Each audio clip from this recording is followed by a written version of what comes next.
We did it. We did it. We gone and did it. Well, hello and welcome to the graduation ceremony of N.E.W.T.s 2019. This I don't know how to wear. Today I am here to talk to you about how my N.E.W.T.s went. If you're unfamiliar with what I'm talking about, I am not gonna go through that, but I will link everything you need to know down below, or every video that you need to watch in order to know what's going on. But it's been a wild year and we worked so hard, and I'm hoping that you can graduate together with me today. So obviously this is also a wrap-up, so I will go through the books and what I thought about them and what type of grades they achieved me, and then I would obviously share with you guys the diplomas for your chosen careers. I'm so excited for you guys to see them. I hope you like them, but we'll speak about that a little bit later, and I'll try and be fairly brief around the books that I have read. This is really slippery. Very swiftly before we begin, I just want to say a massive thank you to all of you guys who have participated. We have read so many books in the month of August. I am absolutely floored with the number. Last time I checked, I'm gonna stop it this day at midnight. We probably gonna hit 6 million pages read in total. Million pages. I don't know how you guys do it. I am so glad that you have decided to read and push yourself and hopefully enjoy it as you go. And thank you everyone for participating and being part of this amazing community. Like, I feel like I already gushed so much about it on the magical Twitter, link down below, that I will not go too much into this because I can understand it gets repetitive, but just, you know, I'm soppy and this just hits me right in the feels every single time. But enough about that.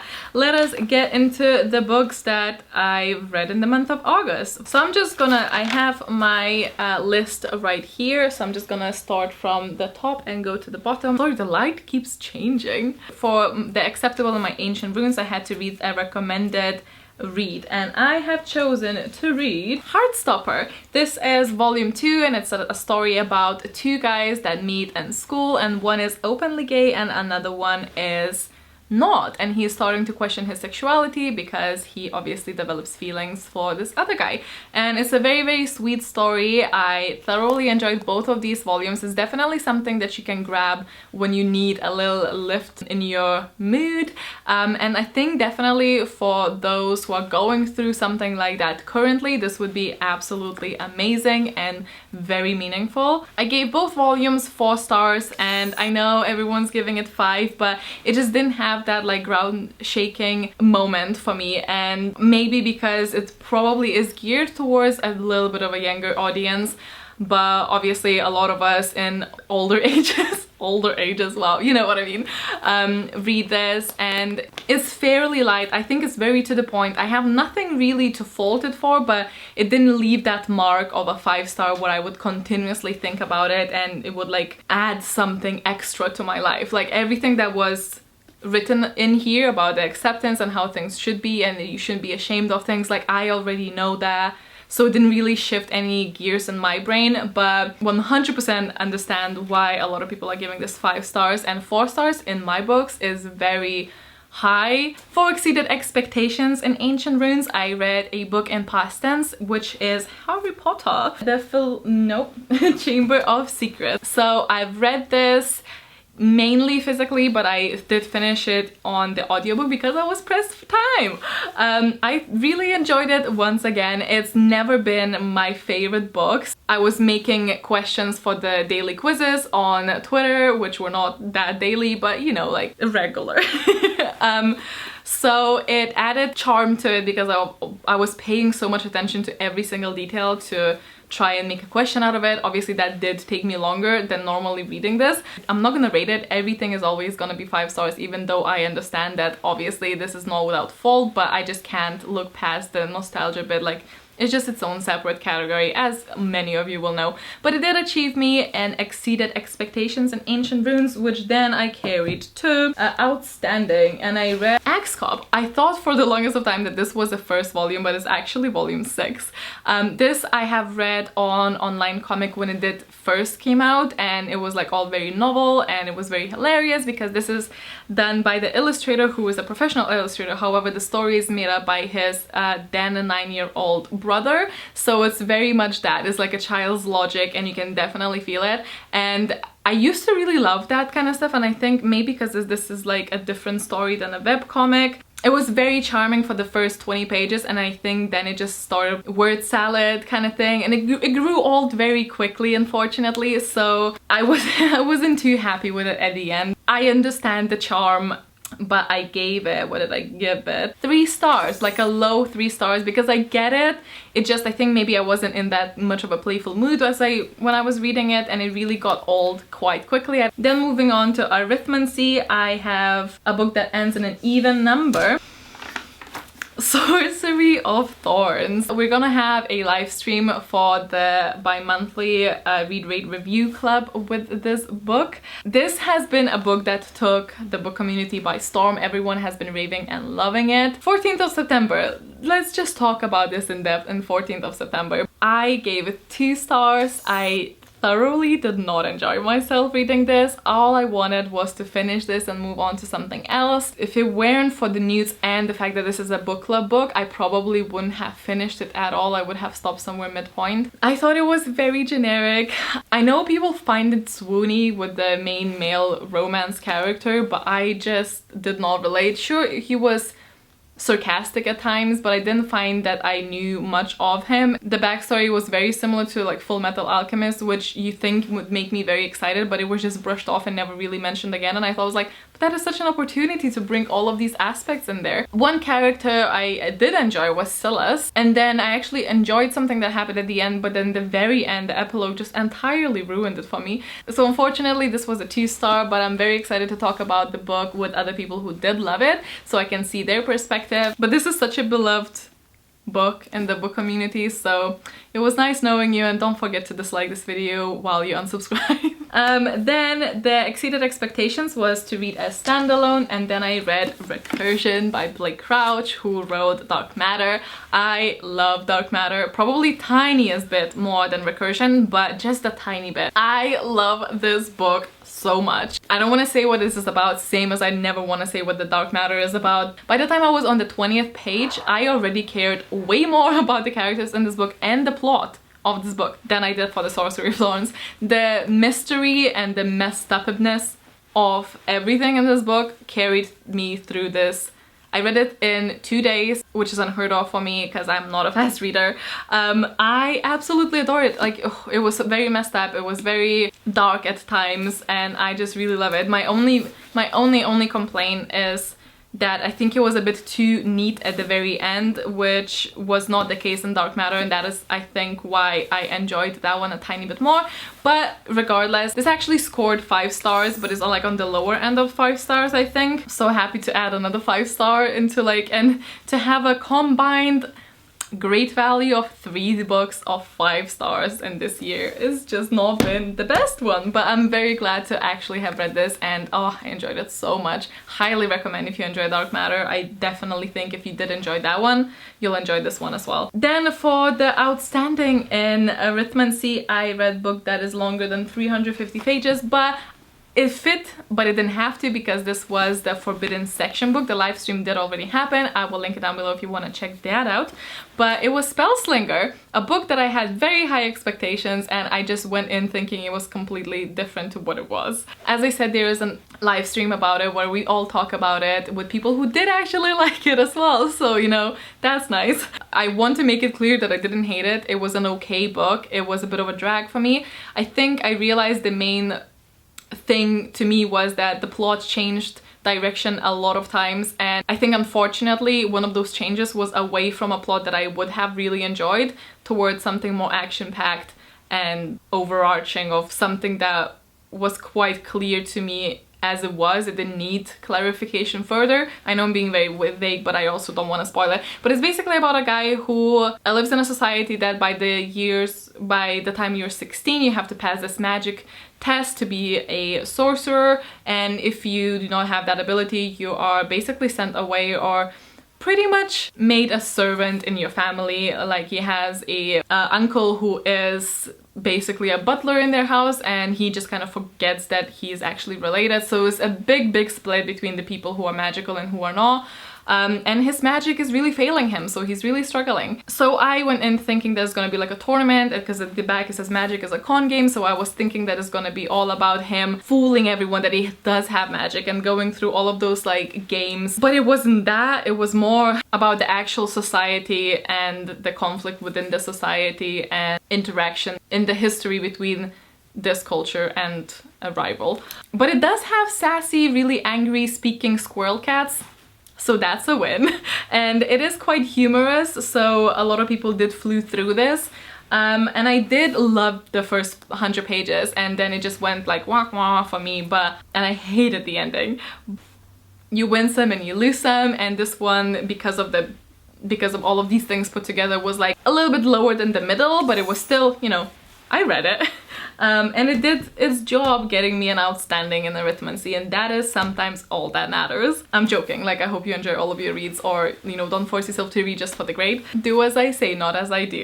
So the next thing is A in Charms, and I have read something with a gorgeous cover, and that gorgeous cover was of The Sender. Now this is volume 4, and I thought that it was probably like one of the weakest volumes so far. That being said, it was still amazing. This just continues with the story, and I feel like I've spoken about this so much, I'm probably not gonna mention it anymore, other than that this is about pretty much a war between robots and humans. This is very simplified, and it's not as cheesy as it sounds.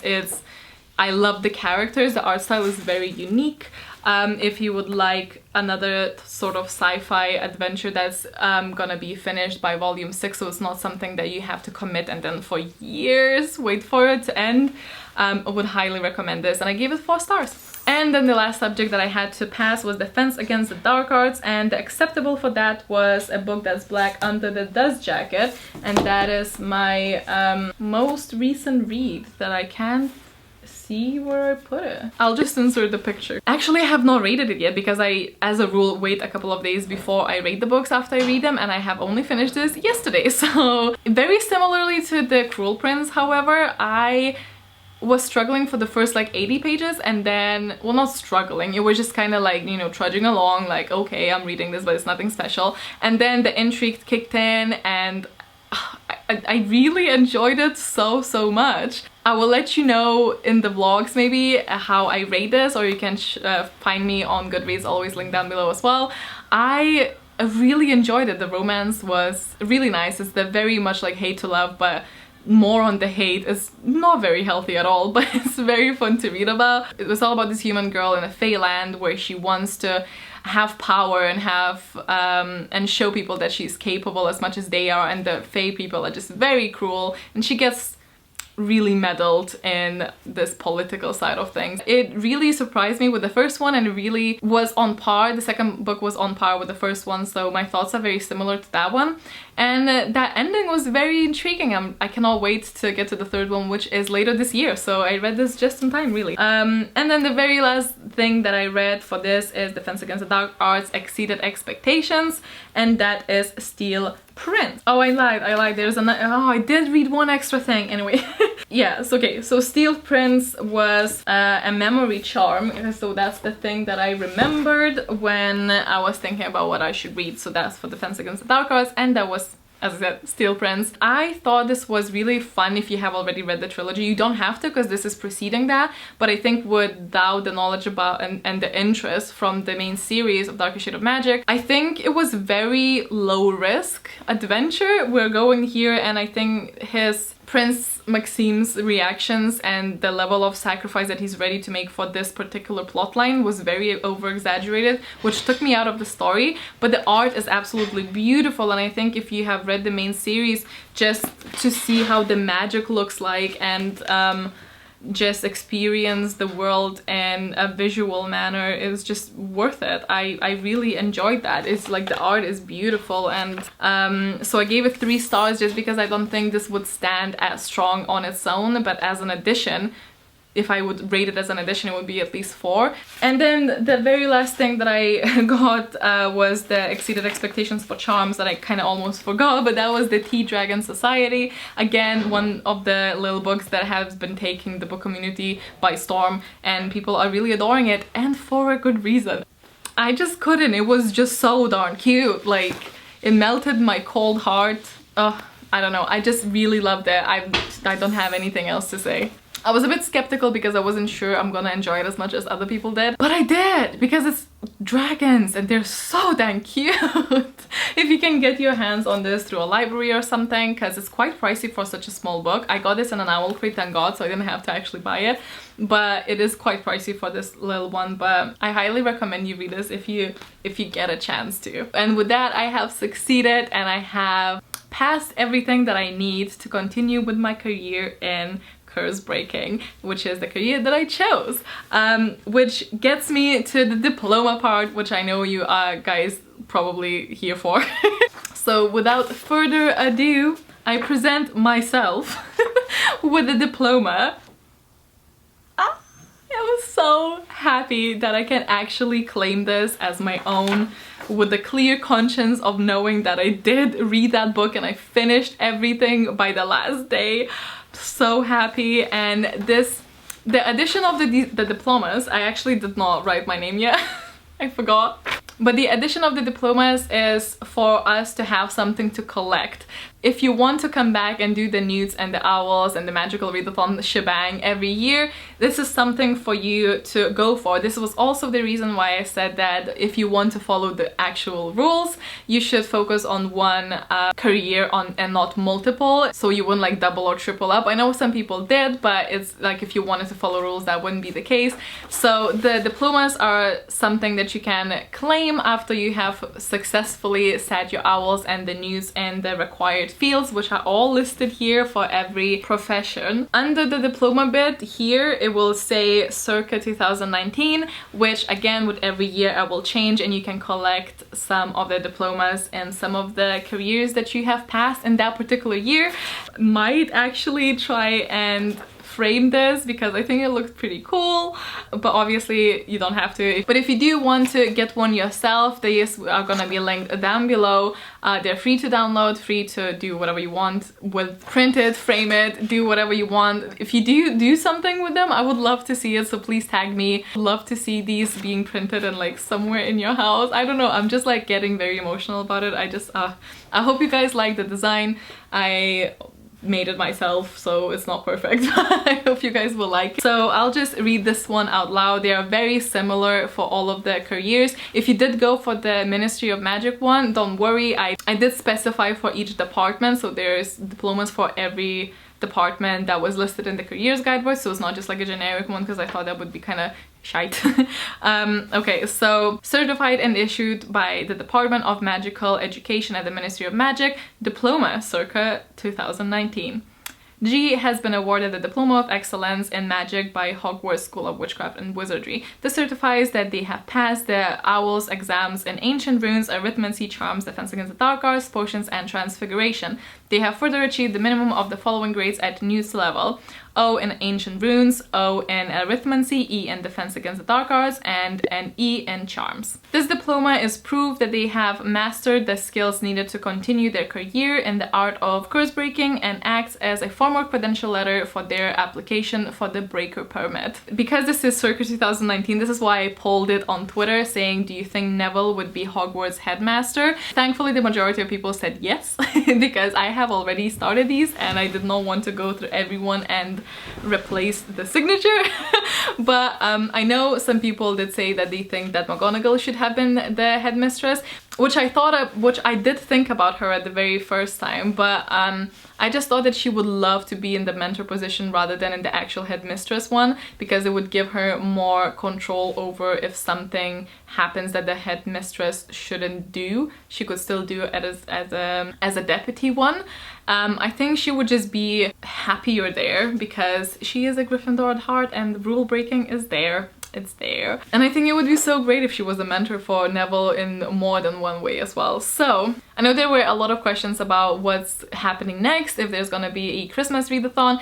There isn't gonna be a Christmas readathon this year, but there's gonna be another one hopefully in October or November. I will let you know for the details later on. But I have already started making some notes for that next one that I'm planning. So there's definitely gonna be a smaller readathon in between, but it's just not gonna be a Christmas one this year. Thank you again. I hope you enjoyed it. Let me know how your N.E.W.T.s went, if you had fun, what was the best book that you read. I think Recursion has to take the medal for me on that one. And I don't know if people really do this, but if they do, ta-da!